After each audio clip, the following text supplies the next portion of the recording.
Hey guys, remember The Flash, Season 3, Episode 13, Attack on Gorilla City. And guys, I was definitely really looking forward to this episode for a couple reasons. One, because as you guys know, I really have loved everything about the Gorilla Grodd story. I think it's been very interesting. But this very much reminded me of what they did last season, where we had a couple episodes that they were good. They were definitely good, but the highlight of last year, one of the highlights of last season by far, was the Earth 2 episodes. Those were some of the best episodes I think the show has ever done, and Gorilla City had a lot to live up to because of that, but it very much seemed like that's where we were headed, with this, that this is going to be the Earth 2 story. So I was very interested in seeing how this episode was, and I have to say that while I do think this episode was good, I definitely did enjoy it, this was quite disappointing. I really expect a lot from this episode. The title is extremely misleading, and in general, I really just felt this episode was kind of just half-assed. I'm not gonna lie. I really felt like this episode, they didn't give it their all. They didn't do all they could. It was a setup to next week, but it didn't really stand out as its own episode. At least Welcome to Earth 2 did a great job at the world building, and this episode just didn't really do that. But let's just get this episode because I definitely do want to talk about it.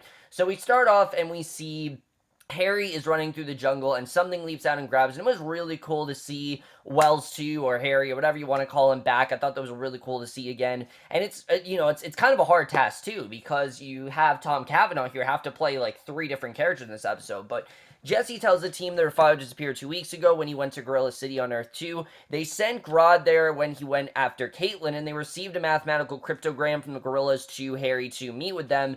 And he mounts an expedition with 10 other people, but they failed multiple check-ins. In a search party found the bodies of other expedition members beaten to death. He wasn't there, and Barry figures that the gorillas ended up taking him captive. So HR comes in. Jesse assumes that it's her father until the team explains that they tell HR that Harry has been kidnapped and Jesse is his daughter, and HR apologizes, realizing that, he's not obviously, Harry, so Barry remembers one of the future headlines about Central City recovering from a gorilla attack, and he figures that Grodd is planning to come back to their Earth, and if they can save Harry, then it will in fact change the future, because he obviously does not want this gorilla attack to happen, and Barry insists on going to Earth 2 to rescue his friend, and Cisco and Caitlin both agree to go with him, and Jesse insists on going as well, but Barry says that their Central City needs protecting while he's gone, and Wally demonstrates his super speed, and Jesse unenthusiastically says that it's awesome. She clearly does not, have feelings for him, which doesn't make sense later in the episode. We'll get into that, but this was quite disappointing. Right off the bat, it was disappointing. I was really expecting a nice team up here between Barry, Kid Flash, and Jesse Quick, but we didn't get that at all. Jesse and Wally have to stay back, and not really for any given reason other than you just need something for HR to do, which I'll get into very quickly. So at the police lab, Barry asks Julian to cover for him. He finally explains that a friend is lost on a parallel Earth, and when Barry says that Caitlin's going with him, Julian warns that Caitlin can't control her ice powers as it is, and he's intrigued by the idea of sentient apes, and he agrees to cover for Barry. So that night, Barry talks to Iris about what to do while he's gone. She says that Barry doesn't have to do it for her, and Barry tells her that everything that he does is in fact for her. And Joe and Wally say goodbye to Barry, and Julian arrives in jungle gear, and he says that Singh thinks that he's out of town, a conference, and Barry agrees. So Caitlin says that Julian doesn't need to come, but he tells that he wouldn't miss the chance to go to another dimension, so he shows them the gun that he brought, and Barry assures Jesse that she'll see Harry soon, and Cisco then opens a breach, and the 4 travelers go through. They arrive in a jungle in Africa on Earth 2, and they follow Harry's GPS, which it was cool to see Earth 2 again, but you just didn't feel that world in this episode. Like, Earth 2 just felt like such an afterthought here, and we'll get into why, but as they go, Barry explains that Grodd will need Harry to open a breach to their Earth, and if they rescue Harry, then they will, in fact, prevent the gorilla attack, which is what Barry's basically trying to do. So then we get at Star Labs. Wally finds Jesse, suggests they go for a run. She puts him on and says she's worried about her father. Now remember, Barry said that he left them there to, make sure that they can go after all the crime going on, which worked very well last year. I mean, last year they had a very good tie-in where Barry and Cisco were both on Earth 2, while there was this crazy metahuman that none of them else knew how to deal with. Now it was kind of a interesting scene because you saw a bunch of other different people who don't usually take on these metahumans have to do that, and it was definitely a nice change of pace here. That's not the case in this episode, really, though. I really did not feel we needed any of this. Honestly, Wally and Jesse probably should have just gone on the mission. I don't really know. I mean, I understand Barry's reasoning, but it just felt like a dumb excuse to get these two to have scenes together, and Joe and Iris come in. Wally points out that Jesse's been acting weird ever since she got there. They figure that Jesse's just worried about her father, and they get a warning about a bank robbery. So Jesse comes back, and she and Wally speed to the bank, and immediately I'm like, that's what you were so worried about? A bank robbery? You couldn't stay, you had to have both of them stay back for that? Yeah, because a bank robbery is so threatening. There's nothing scarier than a bank robber. It just felt so dumb that out of all the things that, Kid Flash and Jesse Quick could have stayed back for, it has to be a bank robbery. I mean, it's just so ridiculous. I don't know why the show went in this direction, especially because they've been conjuring up all kinds of different metahumans left and right. They could have done any kind of metahuman, and I mean, do the Trickster even. Do the Trickster. That would have actually made more sense if they did the Trickster. But no, for some reason they did a bank robbery, and it does not at all go with the plot of the episode. The plot of the episode said they dealt with, like, this magician, but that's not what happened. So, Kid Flash defeats them in a matter of seconds. People come up to applaud Kid Flash, and that's it. So there really was no reason for them to stay back. It's very dumb they went in this direction. I don't know why that happened. That really is a testament to how lazy this episode is. So as the group follows Harry's GPS, Caitlin tells Julian that she met her evil doppelganger on Earth 2, and she explains that Killer Frost is dead. And we do get some really good stuff with Caitlin and Julian here, because yes, this was the first time where we met Killer Frost, and Julian assures that it's not going to happen to her. Caitlin says it's nice having Julian there. They continue on ahead. They track Harry's phone and find it on the ground. Barry realizes it's a trap. Someone shoots them with the tranq darts, and they all go down in a matter of seconds. Grodd then drops down from the tree with his fellow gorillas, says that he knew that they would come, and when the team wakes up, they find themselves in cells in Gorilla City. Here's where we get to my biggest problem with the episode. That this episode's called Attack on Gorilla City, but the majority of this episode is the entire team in a prison cell, which is just not interesting at all. I mean, it's boring, honestly. This was quite boring. Barry and Cisco realize that something's negating their powers, and Barry figures that Grodd is dampening them, and Harry comes out, and Grodd speaks through Harry's mouth, which was really cool to see Harry have to translate through Grodd. Again, it's a very daunting task for Tom Cavanaugh, and he did it and obviously he rise to the occasion. At this point, I think he really can do no wrong.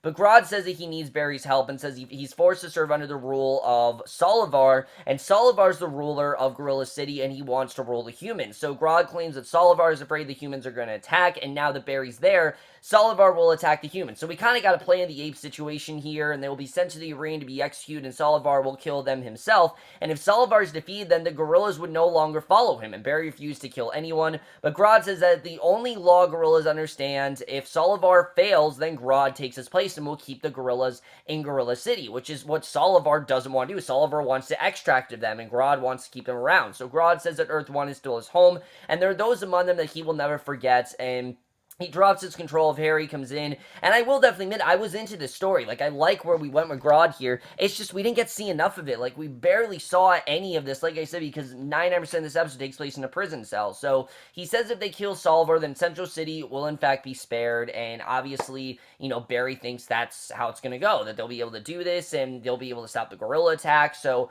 back at Star Labs, Wally approaches Jessie, asks why she's being so cold to him, and she wonders why she never heard from him now that he has powers, and Wally asks her to stay. Jessie says that she can't and wonders if Wally was attracted to Speed and not her. A really dumb subplot, in my opinion. I have no idea why they went in this direction with her, where she literally thinks that he was just attracted to her because of Speed, and she figures that he's complete now that he has Speed, walks away. I not give a shit about this, honestly. I liked Wally and Jessie, what we got of them, but this was just dumb.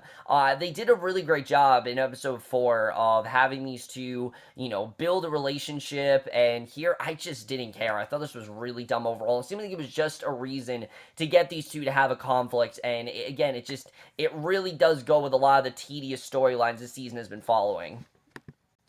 So Caitlin asks Barry if he can take a life, and before he can respond, Solivar and Grodd come in, and when Grodd claims he's going to tell Solivar that humans were there, Solivar slaps him aside, demands to know why they came there. Barry insists that he meant them no harm, but Solivar speaks through Cisco and says that they all die so that the gorillas can see Solivar's power, and Barry offers to fight Solivar, and if he beats him, then Solivar lets his friends go. They promise to leave alone, and Solivar promises they will suffer, and then he will kill them all. So Flash takes him to the area, faces Solivar. He speeds forward, but Solivar knocks him across the arena and charges, and Solivar smashes him down.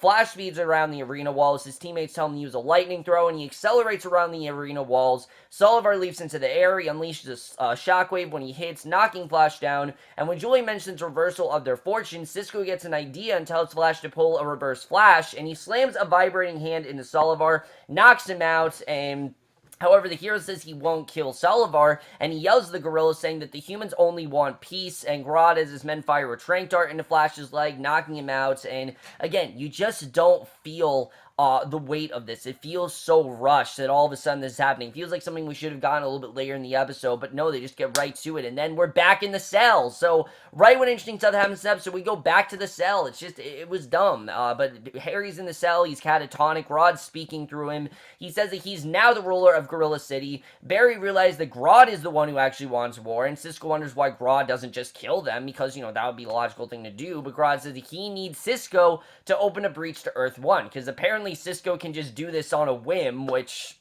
I didn't think was possible, but apparently it is, and once his army goes through, they're gonna destroy Central City, and Barry says that Grodd can't do this because it's logical, but Grodd says he's a gorilla, and it's kill or be killed, and he drops his control of Harry, comes in, says that Barry will die, and that night Barry tries to phase through the cell bars without success. Harry wakes up, and Caitlin assures him that Jesse's fine, he thanks them for coming, and Julian worries that they'll never escape, so Barry insists that when there's life, there is hope, and, they're really worried that they're gonna be here forever, because they really are severely outnumbered here. I mean, you can tell that there are so many gorillas, there aren't as many humans, and Cisco suggested they kill him so Grodd can't open a breach, and just that fear of Cisco being killed, it's not going to happen, but this was a well-done scene where you think, holy shit, the only way to do this might have to be to kill Cisco, and wants Caitlin to do it, because Grodd doesn't know that she has the cold powers, and if she does it to him, then it'll work out better. So Julian warns Caitlin if she kills someone, then she will be Killer Frost for the rest of her life. And she wonders if Julian came to protect her, and he says that he doesn't want to see her become something that she's not. And Caitlin says that no one's going to kill Cisco, but Barry says that the only way is for one of them to die. And for me, I like this scene, but I feel like it would have been more effective if we got this next week, have all this build-up with Caitlin being Killer Frost, and then get this whole idea of maybe having to kill Cisco. That would have been a lot more interesting to do, and I don't know why they didn't decide to go in that direction. It just kind of felt weird that they went in this direction with it. But at Star Labs, HR finds Jessie, and she explains about Wally wanting her to stay there. She wonders if it's the right thing, and HR tells her she has to go for love or she'll live with regret, and he wishes Jessie luck and leaves. And I did like the scenes between HR and Jessie, but again, they're not really needed. There's not really much at stake happening here, but Grodd returns to the cells. He finds Barry dead on the floor. Caitlin says that he started coughing violently and then collapses. The injury must have crushed into one of his kidneys. And Grodd enters the cell, confirms that Barry's corpse is cold, says that Barry was of no use to him anyway. So he drags Barry out, tosses him aside, and then leaves. And once Grodd is gone, Harry whispers to Barry that their captor's gone. He vibrates his molecules to normal temperature and assures Caitlin that she didn't freeze him too much. He then frees his friends, and they head out, and basically he speeds his teammates out into the jungle beyond Grodd's powers. They hear gorillas approaching. Cisco opens a breach. The team goes through and the breach slosses, and Grodd roars as he arrives. So, yeah, it really was just that easy. If Cisco opened the breach, they're gone, and for now, it seems that they have defeated Grodd. So the team then arrived back at Star Labs, and this kind of pissed me off. I was really hoping we get a really cool cliffhanger here, but we just didn't, and they see their friends are waiting, and Harry thanks them for their help, takes in his doppelganger, HR. HR admits that he's not a technical genius, but Cisco admits that they couldn't do it without him, and later Wally comes to see Jessie as she looks after her sleeping father, and she apologized for her earlier behavior. Wally says that he understands, and Jessie asks him what his reaction would be if she decides to stay on Earth-1, and Wally kisses her, and this just felt weird, that she's all of a sudden deciding that she's going to stay on Earth-1, and not only that, they're apparently planning on moving in together, which it's strange. I mean, especially after she had that whole thing where she was angry at him, why all of a sudden is she head over heels in love with him? It felt so broken. It didn't really feel like it made sense here, but HR comes in, is happy that Jessie took his advice, and Wally and Jessie quickly excuse themselves, and Julian then goes after Caitlin, apologizes for overstepping earlier. She says that she likes him, but is afraid of her powers and what they could do to anyone who gets close to him. And I like that. I like that Caitlin tells Julian to fear her, and Julian agrees and suggests they get dinner and be afraid together. And this gives them a reason to be together. Julian's really one of the only people that understands Caitlin. They're going through a very similar circumstance. I don't know if I love the idea of these two being together, but I did like seeing them at least bonding, and they end up walking off. So Barry tells Iris they change the future without changing who they are. He figures that they can stop Savitar since they were able to defeat Grodd, and Iris wonders how he stays positive in the face of overwhelming odds. Barry tells her he plans to live a long life with Iris and nothing will take it from him, and they kiss. But then we get to the ending where things obviously aren't over because this is a two-episode, this is a two-episode arc where Grodd rules Gorilla City. He tells Gypsy to open the breaches. His army will march on Central City, and he is going to get his revenge. And that is the way this episode ends. Really interesting stuff overall. Let's get into this episode and where we're going to go for next week. So, overall, guys, while I definitely did enjoy this first part, this was quite disappointing, I have to say. I mean, the episode's called Attack on Gorilla City, and, ergo, I expect to see a lot of Gorilla City, and we really didn't. I mean, sure, the episode took place in Earth 2, most of it, and a lot of it was seeing, Solivar and Grodd, but other than that, we had one brief scene of Barry defeating Solivar in a nice fight there, which I thought was well done. I definitely did like the fight, don't get me wrong, I thought the fight stuff in this episode was really well done. But it felt like they were severely lacking on a budget, and because of them not having the budget, they couldn't really go for it. I think they wanted to go a lot further with the story, and they just couldn't for this episode. I mean, most of the episode was them in prison, which is just boring. There was nothing interesting going on with them in prison. I feel like they should have shown a lot more of Gorilla City. Like I said, one of the best parts of Earth 2 was the contrast between that and Earth 1, seeing how different everyone was, seeing the different personalities everyone became, seeing, the different stuff. We didn't get to see any of that, and I kind of wanted to see more of that here. I wanted to see, policewoman Iris. I wanted to see the Joe that sings and plays piano and things like that. I wanted to see, this. Now, I know Joe obviously died, but I wanted to see, I wanted to see those characters again. We just didn't get to see them, and it pissed me off, I would say. I really wanted to see more of these characters, and they didn't really do anything. They didn't really show them or anything like that, and I wanted to see... And Reverb, we could have seen him. He wasn't anywhere to be found. It just felt so weird that we're on Gorilla City, but it really was not an attack on Gorilla City. It was an attack on prison, is really what it was, and I did think there were some interesting conflicts going on in this episode, but... Barry defeating Grodd as easy as he did, it just felt very lazy. Like, there's another episode. Why do you have him defeat Grodd in this episode? Don't have him win. Have something bad happen to have this awesome cliffhanger that wants us to come back. Because, honestly, there's nothing that really hooked me in. There's nothing like, oh, I can't wait for next week's episode. I obviously knew Grodd was going to start another army against Central City. That's nothing that really was that surprising. I knew that, obviously, this wasn't going to be the end. They said this was a 2-episode arc to begin with, and I don't know why they didn't have a really awesome cliffhanger, because Earth 2 did have an awesome cliffhanger. Now, what it was, I can't really remember, but it was extremely well done, and they did a very good job with it last year, and I really was expecting that for this episode, and we just didn't get that, and I was very disappointed by the way that went. However, I did think there was some interesting character stuff going on here. First of all, this whole idea of Barry changing destiny. He's now convinced that the entire future rests in his hands, and that he can just change anything, and I think Barry, he's looking at this way too easily. I mean, there's a big difference between defeating Grodd, who is a gorilla in Earth 2, and defeating the god of speedsters. I mean, he's not the god of speedsters. As powerful as Grodd is, because he is pretty damn powerful, he's not the god of speedsters, and that's something that is just, Savitar is ostensibly much more powerful than him, so that's something that Barry isn't really taking into consideration. It really is not the best approach, to just think, oh, I got this, there's no possible way this won't go well. I want Barry to have some sort of doubt, but he doesn't even have a shred of it in him. There's no worry in Barry whatsoever. Nothing seems to faze him, and that really did not go with the Barry we've been getting here. I don't like this confidence in Barry. Like, I understand that obviously Barry wants to save Iris, and he wants to do what he can to prove to her. I think he wants to have that confidence, but there's just no doubt. Like, he's not worried about this at all, that this isn't going to go well. He thinks that this is going to go perfectly, and I just don't like that. I don't like that he doesn't have any sort of doubt in him that this isn't going to go well, because I think he knows deep down, I would think that he knows deep down this really is not going to go perfectly, and especially now he hasn't defeated Savitar yet. I mean, he hasn't defeated Grodd either, so he really needs to think about that, and that was something I thought was interesting. I did love where we went with Caitlyn here, where Caitlyn and Julian, you can see that Julian genuinely does care for Caitlyn, and he knows what she's going through, and he kind of is helping her with Killer Frost, and I like the direction that's going. You know, Caitlyn's wanted to subdue Killer Frost, and he's not going to take away her powers because he wants her to look at them in a good way. But he's also trying to subdue them, Ben. I like the direction that's going. I like seeing Caitlyn in this episode. Harry Wells, they did really nothing with because he was Grodd the entire episode, was possessed by him. So it was cool to see Tom Cavanaugh acting like, you know, Grodd and everything, but they just didn't do really much with him. And then, by far, worst part of this episode had to be Wally and Jesse. I liked these two in episode 4. I don't know what happened here. I really don't. I think what happened is that they need a storyline for Wally and Jesse.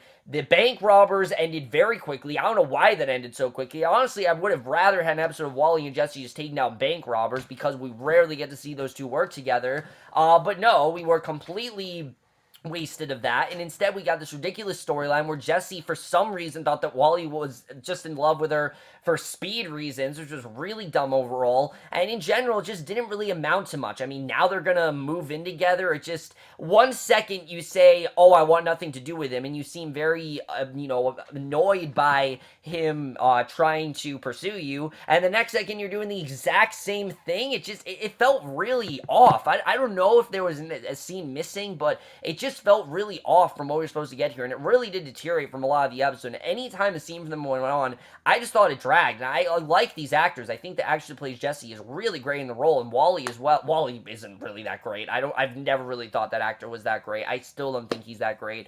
But the actor who plays Jesse is good enough, and they just didn't really do much with her. HR as well, they didn't do much with him either. They could have done a lot more here. There was definitely a lot more they could have done, and just in general, this was quite disappointing. I was expecting a lot more from this arc overall. I was expecting to go in a different direction. Now, there is one episode left, and I hope that is the episode that does deliver, and not just be an episode where everyone's in prison the whole episode, and there's not really a ton at stake here. But in general, I definitely did like the ideas in this episode. I just felt the episode in general wasn't as well thought out as it possibly could have been. But I do like that they tried to change things up. I did like the change of pace this episode had. I just felt that in general, it just wasn't as good as, you know, they really wanted to be. I didn't really get that epic feel here. And overall, I am going to give The Flash Season 3, Episode 13, Attack on Gorilla City, a 3.5 out of 5 or a B-. So, guys, remember The Flash. Let me know what you guys thought of this episode overall. Loved your thoughts on it. Did you like this storyline? I didn't dislike it. I just was very disappointed by the direction it went. I felt they could have gone in some much better directions. It was very rushed. It was just a very abrupt start, and I feel like they could have handled this a lot better. But that's my review. Hope you guys enjoyed it. We'll see you guys in the next one, which will be for Legends tomorrow, and I will see you guys for that. Okay, bye.